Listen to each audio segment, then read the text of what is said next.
আসসালামু আলাইকুম, আশা করি সবাই ভালো আছেন, সুস্থ আছেন। গ্রাফ পয়েন্ট স্কুল আপনাদেরকে স্বাগতম। তো আমরা অনেকগুলো ক্লাস করে ফেলেছি। সেই ক্লাসগুলোতে আমরা বিভিন্ন শেপ টুল অনেক সম্পর্কে জেনেছি। এখন আমরা দেখব কিছু কম গুরুত্বপূর্ণ কিছু টুল যেগুলো ব্যবহার খুব বেশি হয় না, কিন্তু আপনার জানা থাকা খুবই গুরুত্বপূর্ণ। তো কথা না বাড়িয়ে চলুন শুরু করি।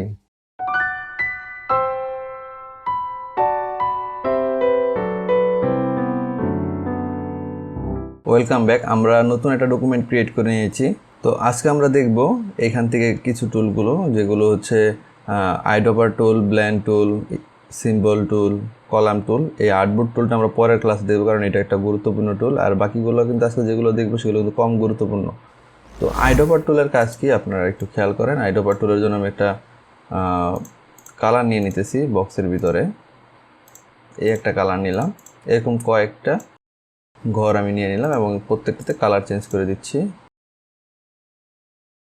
আচ্ছা, এখন ধরেন আপনার কোনো ডকুমেন্টের কোথাও কোনো ডিজাইনের ভিতরে এমন একটা রং আছে যে রংটা পরের অন্য একটা টুলের ভিতরে দিতে হবে, বা অন্য একটা ডিজাইনের ভিতরে ওই সেম কালারটাই দিতে হবে। সেক্ষেত্রে আপনারা সহজে কী করতে পারেন, সেটা হচ্ছে আপনার প্রথমে সেই শেপটাকে বা সেই ডিজাইনটাকে সিলেক্ট করবেন। সিলেক্ট করার পর আইড্রপার টুল সিলেক্ট করে এখন আপনি যেখানেই ক্লিক করেন না কেন সেই রঙটা কিন্তু সেখানে বসে যাবে। যেমন আমি যদি এই রঙটা দেওয়ার প্রয়োজন হয়, এই রঙের উপরে যদি এখন ক্লিক করি, তখন দেখেন এই রঙটা কিন্তু এটার উপরে বসে যাচ্ছে। এই রঙের দরকার হলে এইখানে। আপনার শেপটা যেমনই থাকুক, আপনি যেই রঙে এখন দিতে চান না কেন এই শেপের উপরে, তখন কি করতে হবে, আইড্রপার টুল সিলেক্ট করে আপনি যেইখানে ক্লিক করবেন সেই রঙটা কিন্তু সেটা সিলেক্ট করে নিচ্ছে। এইভাবে খুব সহজেই কোনো একটা শেপের উপরে আপনার পছন্দের যে কোনো রং যেটা আপনার দরকার অন্য ডিজাইনে আছে, সেই ডিজাইন থেকে রংটা চুজ করে আপনি বসায় দিতে পারেন। এটা হচ্ছে সহজ একটা আইড্রপার টুলের কাজ। আমরা আইড্রপার টুল নিয়ে কিন্তু পূর্বে অনেকগুলো আলোচনা করেছি, কি যেমন গ্রেডিয়েন্ট টুলের সময় আমরা আলোচনা করেছি কীভাবে আইড্রপার টুলের সাহায্যে গ্রেডিয়েন্ট করা যায়। আপনারা যদি ভিডিওগুলো না দেখে থাকেন প্লে লিস্ট থেকে দেখে নেবেন। এরপর আছে ব্লেন্ড টুল। ব্লেন্ড টুলের কাজ যদি আমরা একটু দেখি, একটু খেয়াল করবেন। আমরা একটা ইলিপস শেপ নিতেছি, এইখানে একটা বড় একটা ইলিপস শেপ নিলাম এবং উপরে এইখানে একটা ছোট একটা ইলিপস শেপ নিলাম। আচ্ছা, এই দুইটার ভিতরে যদি আমরা চাই একটা ক্রমবর্ধমান যেই বিষয়টা থাকে, অর্থাৎ প্রথমে বড়, তারপরে আরেকটু ছোট, তারপরে আরেকটু ছোট, এইভাবে সবার শেষে একদম এইখানে ছোট পর্যায়ে আসবে, এরকম যদি কোনো ডিজাইনের দরকার হয়, সেই ক্ষেত্রে আমরা কি করতে পারি একটু খেয়াল করেন। এই যে আমরা দুইটা শেপ আছে, এই দুইটা শেপকে যদি সিলেক্ট করলাম, সিলেক্ট করার পর আমরা যদি এই ব্লেন্ড টুলটাতে সিলেক্ট করি, দেখবেন এরকম একটা মাউসের কার্সরটা কিন্তু একটু চেঞ্জ হয়ে গেছে। তো এখন কি করতে পারবো, এই টুলটা দিয়ে আমরা বড় শেপটাতে প্রথমে ক্লিক করে এখন যদি ছোট শেপটাতে ক্লিক করি, দেখেন কি হচ্ছে, একটা ক্রমবর্ধমান ছোট থেকে বড় থেকে ছোট হয়ে সেটা কিন্তু বৃদ্ধি পাচ্ছে। এই ক্ষেত্রে আমরা এটার মানটা নিয়ন্ত্রণ করতে পারি কিভাবে, সেটা এইটা সিলেক্ট থাকা অবস্থায় আমরা যদি এই শেপের উপর এসে এই টুলের উপর এসে ডাবল ক্লিক করি, তাহলে এরকম একটা বক্স পাবো, পপ আপ উইন্ডো। সেখান থেকে যদি আমরা স্মুথ কালার যে আছে এটাতে ক্লিক করার পরে যদি দেই স্পেসিফিক স্টেপ, এটাতে যদি দিই, এই জিনিসটা আমরা কিন্তু আগেও একটা দেখেছি, ব্রাশ টুলের সময় দেখেছি, স্টেপে দিই। এখন দেখা গেছে যে এখানে 10টা কাউন্ট করা আছে, আমরা এটাকে যদি মানটা কমিয়ে দিই, দেখেন তাহলে কিন্তু এটা সুন্দর একটা শেপ বা সুন্দর একটা ডিজাইন এখানে চলে আসতেছে। ঠিক আছে, আর প্রিভিউতে ক্লিক করা থাকতে হবে, কারণ প্রিভিউতে ক্লিক করা না থাকলে এখানে কি পরিমাণ চেঞ্জ করতেছি আমরা সেটা কিন্তু বোঝা যাবে না। প্রিভিউতে ক্লিক করা থাকবে, এরপর আপনারা কতটুকু বাড়াতে অথবা কমাতে চান সেই বিষয়টা এখানে দিয়ে তারপরে যদি ওকে দেন তাহলে সেটা এরকম থাকবে। তো আমরা তো এখানে দেখলাম ফিল কালার দিয়ে। তো আমরা যদি স্টোক দিয়ে কোনো কিছু বানাতে চাই তাহলে কি করতে পারবো, দেখেন একটা স্টোক নিলাম, এখানে একটা স্টোক নিলাম ব্ল্যাক কালার দিয়ে, একটু মোটা করে নিচ্ছি সুবিধার জন্য, একটু মোটা করে নিলাম। আরেকটা সেম স্টোকটা নিলাম একটু উপরে, এই স্টোকটা নিলাম।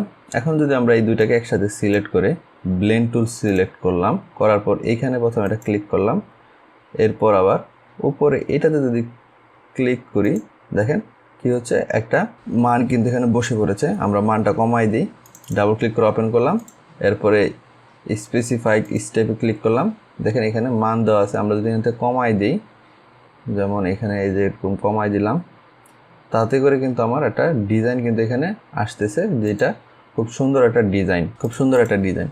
এটা করার কারণ কি, এগুলো অনেক সময় বিভিন্ন শেপ ক্রিয়েট করার সময় আপনার অনেকগুলো লাইন প্রয়োজন হতে পারে, নির্দিষ্ট পরিমাণের লাইন প্রয়োজন হতে পারে। সেক্ষেত্রে আপনারা এইভাবে ব্লেন্ড টুল দিয়ে বানিয়ে তারপরে সেটার মান এখান থেকে পরিবর্তন করতে পারেন। যে আপনার যদি দরকার হয় যেমন 30টা স্টেপ দরকার, 30টা স্টেপ দিলেন, এখানে কিন্তু 30টা স্টেপ কাউন্ট করলো। এভাবে আপনারা কিন্তু বিভিন্ন শেপ ব্লেন্ড টুলের মাধ্যমে ক্রিয়েট করতে পারেন। আচ্ছা, এরপর আমরা দেখব সিম্বল টুল। তো সিম্বলের কিছু অনেকগুলো টুল এখানে আছে এবং সিম্বলের একটা প্যালেট আছে এখানে। তো এই জিনিসটা আমরা দেখব। এই জিনিসটা কোথা থেকে পাবেন? আপনারা উইন্ডোজে যাবেন, উইন্ডোজ থেকে নিচের দিকে আসলে এখানে পাবেন হলো সিম্বল। আপনারা যদি না পান এখানে ক্লিক করবেন এরকমভাবে, তারপরে দেখবেন এসে পড়েছে সিম্বলে। যদি ক্লিক করেন দেখবেন এরকম একটা সিম্বল আসবে। এই সিম্বলটা আপনারা কীভাবে বসাতে পারেন? এখানে কিন্তু শুধু এই কয়টা সিম্বল দেওয়া আছে, এছাড়াও এখানে কিন্তু ওপেন লাইব্রেরিদের ভিতরে গেলে অনেক ধরনের সিম্বল আপনারা পেয়ে যাবেন। যেমন দেখেন 3D সিম্বল, যেমন এখানে অনেক ধরনের সিম্বল আছে, এই সিম্বলগুলো আপনারা পেয়ে যাবেন। তো প্রথমে আমরা এইগুলো দেখি। তো এগুলো কি এক একটা সিম্বল। আপনারা চাইলে এই যে টান দিয়ে ধরে নিয়ে এখানে ছেড়ে দিলেই এখানে কিন্তু সিম্বলটা বসে পড়বে। সিম্বলটা বসে পড়লো। এইভাবে আপনারা যেই সিম্বলই চান না কেন সেই সিম্বলটা কিন্তু এখানে দেখেন বসে পড়তেছে। তো এইগুলো সিম্বল বসানোর কারণ কি? এগুলো ডিফল্টভাবে অনেক ধরনের জিনিস থাকে, সেগুলোকে আপনারা ডিজাইনের ভিতরে ইমপ্লিমেন্ট করতে পারেন সিম্বল আকারে। এবং এই সিম্বলগুলো দিয়ে এই সিম্বল স্প্রেয়ার টুল থেকে শুরু করে এই টুলগুলো কাজ করতে হয়। এর জন্য আগে সিম্বলটা আমি দেখিয়ে নিচ্ছি। তো এইখানে আমরা বিভিন্ন সিম্বল কিন্তু বসাতে পারবো। এরপর আমাদের যে লাইব্রেরিটা আছে সেই লাইব্রেরিটা আমরা ব্যবহার করতে পারি। প্রথমে দেখেন 3Dর ভিতর কি আছে? যেমন বিভিন্ন শেপগুলো, এগুলো সব 3D আকারে আছে। দেখেন এই যে এটা একটা 3D অ্যারো। তো এরকমভাবে ঘর বাড়ি এগুলো এখানে যা আছে সেগুলো 3D সিম্বল। আপনি কিন্তু চাইলে নিজের একটা সিম্বল এখানে ক্রিয়েট করে রেখে দিতে পারেন। যেমন আমরা একটা শেপ ক্রিয়েট করে দেখেন সেটা সিম্বল আকারে ক্রিয়েট করে রাখি। যেমন এখান থেকে একটা শেপ ক্রিয়েট করি, আপনারা একটু দ্রুত খেয়াল করেন আমার ডিজাইনটা।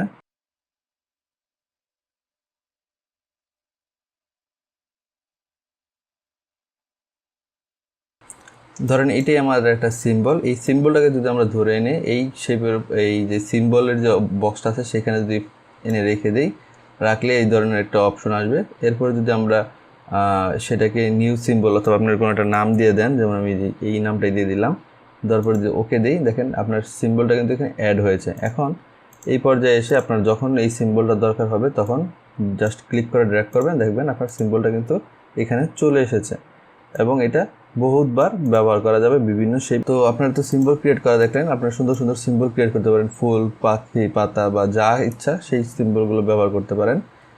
তো এখানে আপনারা একটু খেয়াল করে দেখবেন যে আপনাদের কাছে কী কী সিম্বল আরও প্রয়োজন আছে।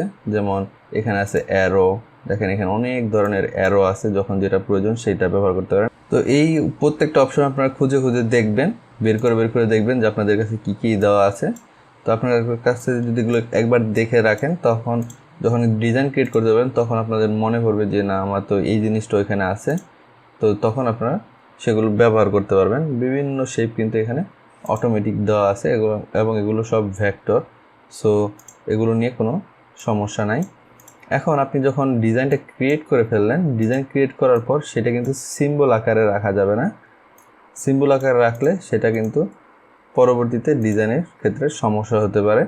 সিম্বলের ক্ষেত্রে এই জিনিসটা কী করবেন? এক্সপান্ড করে ফেলতে হবে। সিম্বলটা সিলেক্ট করে আপনার যদি অবজেক্ট থেকে এক্সপান্ড এসে ক্লিক করেন, তখন দেখবেন এটা এক্সপান্ড হয়ে গেছে। এখন এটাতে আপনারা রং অথবা কালার বা যে কোনো কিছু দিতে পারবেন। কিন্তু আগের যখন সিম্বল আসলে আর সিম্বল থাকলে ভিতরে প্লাস আইকন থাকবে, তখন কিন্তু আপনারা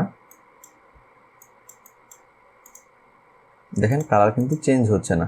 এক্ষেত্রে সিম্বল থাকা অবস্থায় আপনি কিন্তু সেইটার আর কালার চেঞ্জ করতে পারবেন না। যদি আপনারা কালার চেঞ্জ করতে চান তাহলে অবজেক্ট থেকে এক্সপান্ড এসে যদি এক্সপান্ড করে দেন, তারপরে আপনারা দেখেন কালার চেঞ্জ করতে পারবেন। এখন দেখেন এখন কিন্তু কালারটা চেঞ্জ হয়ে গেছে।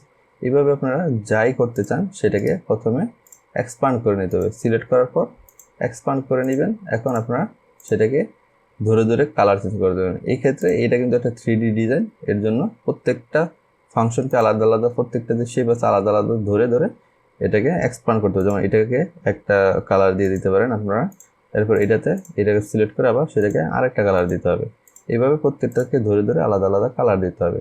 আর যেগুলো 2D সেটাকে শুধুমাত্র ধরে আপনারা বিভিন্ন শেপে কনভার্ট করতে পারেন এবং প্রত্যেকটা শেপ কনভার্ট করার পর আপনারা এক্সপ্যান্ড করে তারপর এটাকে কালার চেঞ্জ থেকে শুরু করে অন্যান্য বিষয়গুলো করবেন। তো এই স্প্রে টুলের কাজগুলো আমরা যদি এখন দেখি যে আমরা প্রথমে একটা কিনি, দেখেন একটা ফুল নিয়ে নিলাম, এই যে একটা ফুল নিলাম। এই ফুলটা আমরা এই স্প্রে টুলগুলো সবগুলো দেখব। প্রথম আছে কি সিম্বল স্প্রেয়ার টুল। সিম্বল স্প্রেয়ার টুলটা কী করবে দেখেন, এই যে একটা শেপ আছে সেটাকে ছড়িয়ে দিবে, সেগুলোকে অনেকগুলো শেপে পরিণত করবে। দেখেন ক্লিক করতেছি, সেই স্প্রে করার মতো করে অনেকগুলো শেপে কিন্তু ভাগ করে দিচ্ছে। যখন চাপ দিয়ে ধরছি তখন অনেক শেপ কিন্তু সেটা ক্রিয়েট করে ফেলছে। দেখেন কতগুলো শেপ সে ক্রিয়েট করতে ফেলেছে। তো এইভাবে আপনারা বিভিন্ন শেপ কিন্তু ক্রিয়েট করতে পারেন ব্যাকগ্রাউন্ড ইমেজ বা অন্যান্য ইমেজ হিসেবে স্প্রে টুলের মাধ্যমে। এরপর যেটা আছে সিম্বল শিফার টুল। সিম্বল শিফার টুল করেছে এটাকে একটা যে সিম্বলগুলো আছে সেগুলোকে ট্রান্সফার করে আরেক জায়গাতে নিয়ে যাবে। যেমন দেখেন এখানে যা আছে এই যে শেপটাকে এটাকে আমরা চাইলে এইখানে নিয়ে আসতে পারি, দেখেন এখান থেকে সরে আসছে। এইভাবে আপনারা চাইলে যে কোনো কিছুকে একটু মুভ করতে পারেন, সরাতে পারেন, সিম্বলগুলোকে অ্যারেঞ্জমেন্ট করতে পারেন। ঠিক আছে, যদি কোনো গ্যাপ থাকে সেই গ্যাপটা পূরণ করে দিতে পারেন, কোথাও হিবিজিবি থাকলে সেটাকে সরিয়ে এইভাবে দিতে পারেন। এরপর হচ্ছে সিম্বল স্ক্র্যাঞ্চার টুল। স্ক্র্যাঞ্চার টুলটা কী করবে, সব একটু আগে যেটা করতেছিল যে সব কিছুকে ছড়াই দিতেছিল আর এটাকে একদিকে ঘনীভূত করতেছে। দেখেন সব কিছু একসাথে নিয়ে আসতেছে, সব কিছু একসাথে এক জায়গায় মিলিত করতেছে। এটা হচ্ছে স্ক্র্যাঞ্চার টুল। এরপর আছে হলো সাইজ টুল। এটা দিলে কী হবে, সাইজ বড় হবে। আপনি যদি অল্টার চাপ দিয়ে ধরেন তাহলে ছোটো হবে, আপনি যদি অল্টার সারা চাপ দেন তাহলে সেটা বড় হবে। আর অল্টার চাপ দিয়ে ধরে যদি ক্লিক করে চাপ দিয়ে ধরে রাখেন তখন সেটা ছোট হয়ে যাবে। এইভাবে কোনো শেপকে বড় অথবা ছোট করা যেতে পারে এখান থেকে। তো এরপর দেখি স্পিন টুল। স্পিন টুল কী করে, এটাকে একটু ঘুরিয়ে দিতে পারে। যেমন এটাকে দেখেন এই রো থেকে এই রো, এটা তো বোঝা যাচ্ছে না, আমরা আর একটা সিম্বল নিই। দেখেন এই সিম্বলটা এখানে নিলাম, নেওয়ার পরে যদি স্পিন টুলটা নিই, স্পিনার টুল, দেখেন এটা কী করতেছে, ঘুরিয়ে দিতেছে। এই শেপটাকে বিভিন্ন অ্যাঙ্গেলে বিভিন্নভাবে ঘুরিয়ে কিন্তু দিতে পারতেছে। যে কোনো অ্যাঙ্গেলে ঘোরাতে চাইলে এই স্পিন টুলটা ব্যবহার করতে হতে পারে। এরপর আছে সিম্বল স্ট্যানার টুল। সিম্বল স্ট্যানার টুল হচ্ছে রং দিয়ে দেয়, আপনার যেই রংটা সিলেক্ট থাকবে আপনার ফিল কালারে সেই রংটা সে এখানে অ্যাপ্লাই করে দিবে। প্রথমে সিলেক্ট করে নিতে হবে এই জিনিসটা। এরপর আপনার এটাতে ক্লিক করার পর এখানে যদি ক্লিক করেন দেখেন আপনার যে রংটা ছিল সেই রংটা সে কিন্তু ফিল করে দিচ্ছে সেই ডিজাইনটার উপরে। এই যে ক্লিক করতেছি এই ডিজাইনের উপরে সেটা ফিল করে দিচ্ছে। এইভাবে আপনারা বিভিন্ন শেপ কিন্তু ক্রিয়েট করতে পারেন নিজেদের ইচ্ছে মতো। এরপর হচ্ছে সিম্বল স্ক্যানার টুল। সিম্বল স্ক্যানার টুলটার কাজ কি, সিম্বল স্ক্যানার টুল কাজ হচ্ছে কোনো কিছু একটু ঝাপসা করে দেওয়া। দেখেন ক্লিক করলাম এটা একটু ঝাপসা হয়ে গেলো, অর্থাৎ দুইটা একটা আরেকটার সাথে একটু মিলে যাইতেছে। দেখেন খুব সুন্দরভাবে একটা আরেকটার সাথে মিলে যাচ্ছে। আপনাদের যে এই বৃত্তটা যদি যেমন শুধুমাত্র এই অংশটুকু করতে চাচ্ছেন কিন্তু এই পাশের অংশগুলো এই বৃত্তের ভিতর আসতেছে, এই অংশটুকু সিলেক্ট করতে চাচ্ছেন, এই অংশগুলো নিচের অংশগুলো এসে পড়তেছে, এই বৃত্তটা বড় থাকার কারণে এটাকেও ছোটো করতে পারেন। সেটা হচ্ছে কিবোর্ড থেকে থার্ড ব্র্যাকেটের বাম সাইডের অংশটাতে ক্লিক করলে আপনার কিন্তু এই বৃত্তটা ছোটো হবে, তখন ছোটো ছোটো অংশগুলোকে একসাথে সিলেক্ট করতে পারবেন। আবার যদি একসাথে বড় করতে হয় তাহলে ডান সাইডের থার্ড ব্র্যাকেটটাতে ক্লিক করবেন, বড় হয়ে যাবে, একসাথে সবগুলোকে ক্লিক করতে পারবেন। এইভাবে আপনারা বিভিন্নভাবে আপনাদের ইচ্ছে মতো কালার চেঞ্জ করতে পারবেন।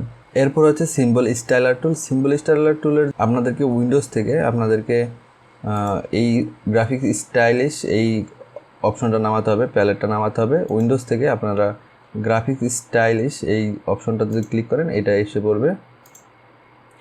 তারপরে এখান থেকে কী করতে পারেন সেটা হচ্ছে আপনাদের যেই সিম্বলটা আছে সেই সিম্বলটাকে এইটার মাধ্যমে চেঞ্জ করে ফেলতে হবে। যেমন এখানে যদি আমি একটা সিম্বল সিলেক্ট করি, দেখেন এইটা সিলেক্ট করলাম, সিলেক্ট করার পর এই সিম্বলের উপরে যদি ক্লিক করি দেখেন এই সিম্বলটা কিন্তু একটু চেঞ্জ হয়ে যাচ্ছে, ওটার সাথে সমন্বয় হয়ে যাচ্ছে। যেমন এখানে ক্লিক করি এটার সাথে সমন্বয় হয়ে যাচ্ছে। তো এইভাবে আপনারা ট্রাই করে দেখবেন, এগুলো খুব বেশি গুরুত্বপূর্ণ না। এরপর আমাদের টুলটা আছে সেটা হচ্ছে কলাম গ্রাফ টুল। কলাম গ্রাফের ভিতর অনেকগুলো টুল আছে, অনেকগুলা ইনফোগ্রাফিক্সের সিস্টেম দেওয়া আছে, সেগুলো আপনারা করতে পারেন। যেমন কলাম গ্রাফ টুল নেওয়ার পর যদি আমরা এইভাবে টান দিই, টান দেওয়ার পরে আমাদের একটা গ্রাফ শো করতেছে এবং এখান থেকে কিছু মান সিলেক্ট করার অপশন আসতেছে। প্রথমে আমরা এখান থেকে আমাদের এক্সেল শিটটা যেটা আছে সেটা আমরা সিলেক্ট করে দিতে পারবো। আপাতত আমার কাছে এক্সেল শিট নেই, আমরা ডিফল্টভাবে হাতে লিখে দিচ্ছি।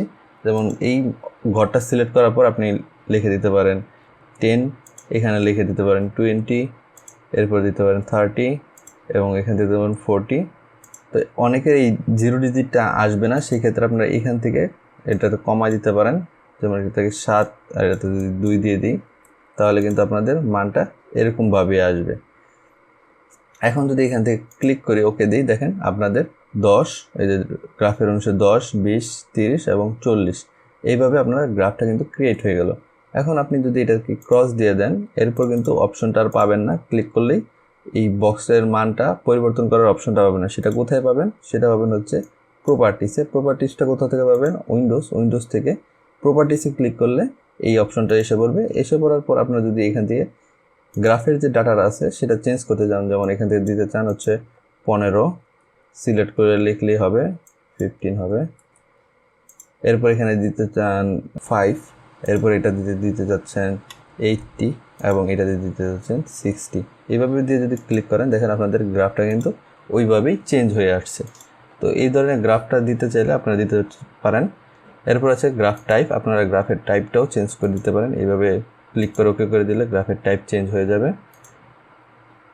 এরপর আছে এইগুলা দিয়ে দিলে গ্রাফের টাইপটা চেঞ্জ হয়ে যাবে। হ্যাঁ, এছাড়াও অনেকগুলো বিষয় আছে সেই দিয়েও আপনারা করতে পারেন। সেটা করার জন্য কি করতে হবে দেখিয়ে দিচ্ছি।